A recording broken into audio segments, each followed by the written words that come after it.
Oh shit, here we go again. Hello, what's up mga idol? Magluluto po tayo ng pork apritada. Unahin na po natin yung bawang na ilalagay natin sa palayok. Ayan, no? Lutuin lang po natin hanggang maging golden brown po yung bawang para amoy na amoy yung aroma ng bawang. Tsaka halo-haluin lang po natin. Shoutout po pala kay Christopher Takata na nagtatrabaho po sa Chowking Lawag. Shoutout na rin po sa mga kasama niya. Ride safe po mga idol.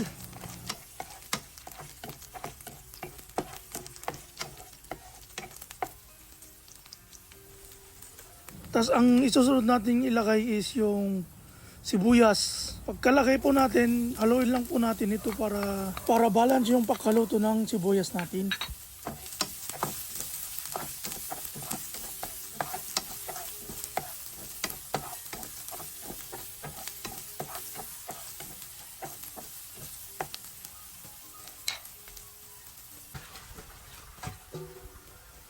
Ang isusunod po natin ilagay is yung karne ng baboy para magisa po yung karne at maging mabango po yung karne.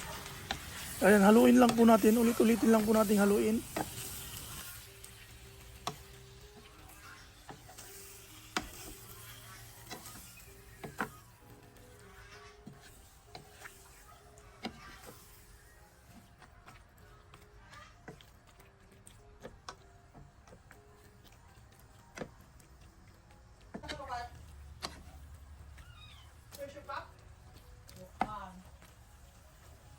Ang isusunod po natin ilagay is yung crack na black pepper.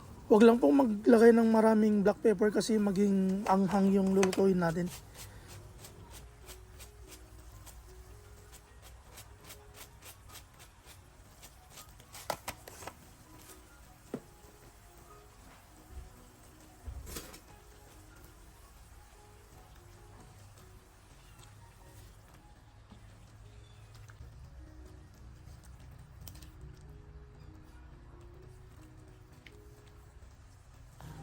Dito po maglalagay na po tayo ng magic sarap para maging malasa yung lulutuin natin.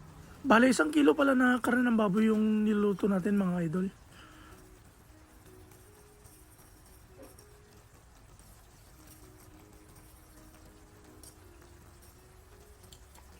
At ito na mga idol, maglalagay na po tayo ng tomato sauce. Bale 2 po yung ilalagay natin kasi 1 kilo po yung lulutuin natin.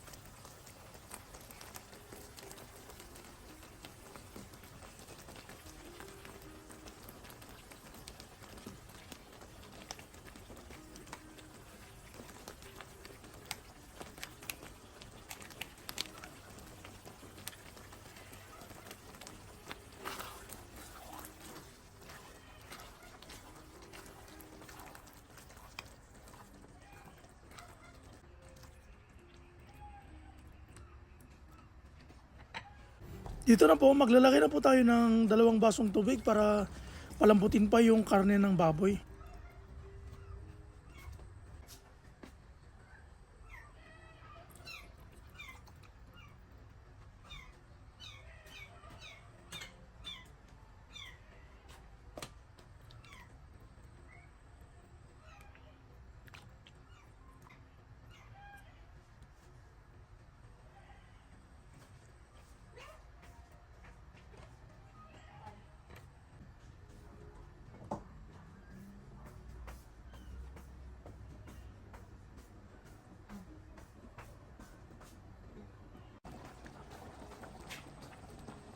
Dito po maglalagay po tayo ng pork nor cubes para maging malasa po yung karne ng baboy.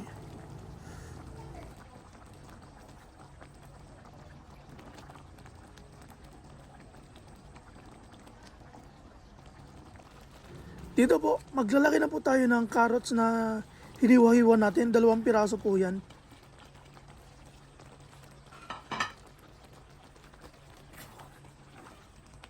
Mas inuna ko pong nilagay yung carrots kasi mas matagal maluto kaysa patatas mga idol.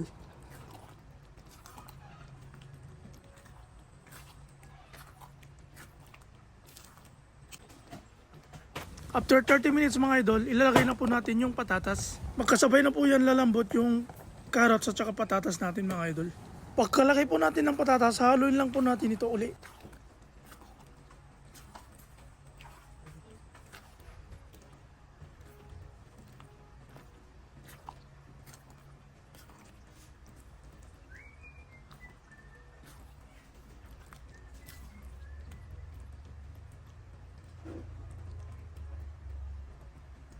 Eto na mga idol, malapit nang maluto yung pork apritada natin. Bale, tinikman ko na po yung karne at saka yung carrots, malambot na siya. Ilang minuto na lang mga idol, luto na po yung pork apritada natin. Uy pa lang mga idol, talagang gugutumin ka na.